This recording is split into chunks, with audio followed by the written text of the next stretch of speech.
सुप्रभात मंडळी. मी निलिमा पटवर्धन. आपलं नाव ही आपली ओळख असते, खरं आहे की नाही?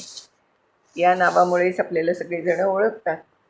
आणि आपलंच कशाला, आपलं गाव, शहर, आपल्या शहरातली, गावातली काही महत्त्वाची ठिकाणं, सगळ्यालाच काहीतरी एक ठरलेलं नाव असतं. कितीही कोणी म्हटलं की नावात काय आहे हे, तरी नावातच सगळं असतं असं मला वाटतं. भारतामध्ये अनेक गावं आणि शहरांची नावं काळानुसार बदलली आहेत. कधी ऐतिहासिक कारणांनी, कधी स्थानिक ओळख जपण्यासाठी, तर कधी राजकीय निर्णयांमुळे.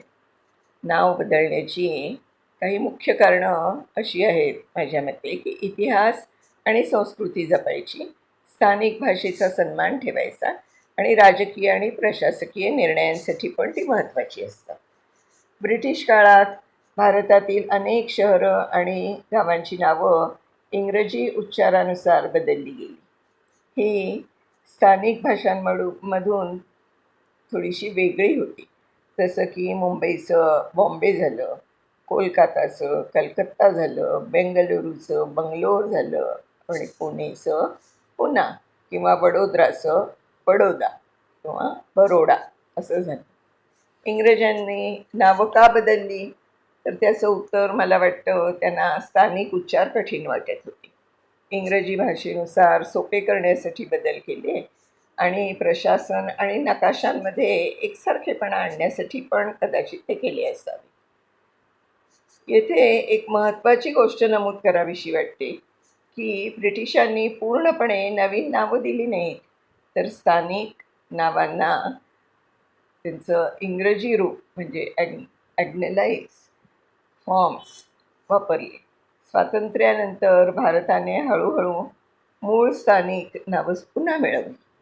भारतातील मध्ययुगीन काळात, विशेषतः दिल्ली सल्तनत आणि मुघल एम्पायरमध्ये काही शहरांनी आणि गावांची नावं मुस्लिम राज्यकर्त्यांनी मुद्दाम बदलली किंवा नवीन ठेवली.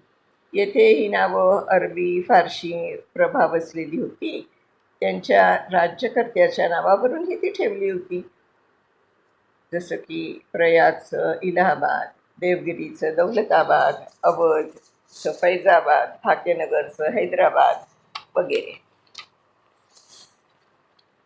इथे नावं बदलण्यामागची कारणं काय असावीत? तर अरबी फारशी भाषेचा प्रभाव पाडणं, नवीन शहरांची, राजधान्यांची स्थापना करणं, स्वतःच्या राज्यकर्त्यांची या नावाशी किंवा धर्माशी संबंधित अर्थ देणं आणि प्रशासकीय आणि राजकीय ओळख निर्माण करणं.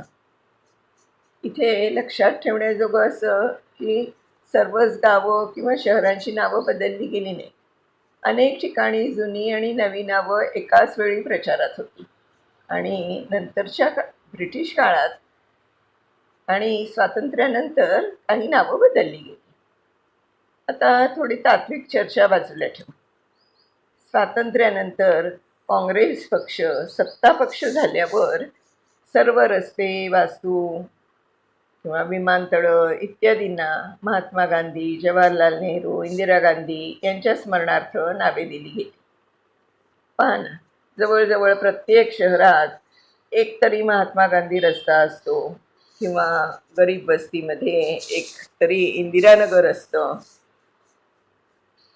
तसं महाराष्ट्रात पण शिवसेना जोरात असताना मराठी नावं देण्याची परंपरा सुरू झाली. अगदी मुंबईत सुद्धा सर्व लोकल स्थानकांची नावं मराठीत लिहायला सुरुवात झाली. जसं की सायनला शिव म्हणणे आणि ठाणे म्हणजे ठाणे इत्यादी. केंद्रात BJP सरकार आल्यावर सनातन धर्मावर जोर देत हिंदू आणि रामायण आणि महाभारतातली प्रमुख नावं रस्ते, विमानतळ इत्यादींना द्यायला सुरुवात केली. जसं की आता अयोध्येला जो विमानतळ झाला आहे त्याला महर्षी वाल्मिकींचं नाव देण्यात आलं आहे. पण या सगळ्यात मला खूप गमतीची एक छान गोष्ट वाटते ना, ती म्हणजे अशी नवीन नामकरण होत असताना काही ठिकाणी चक्क लिंग परिवर्तनसुद्धा झालं आहे.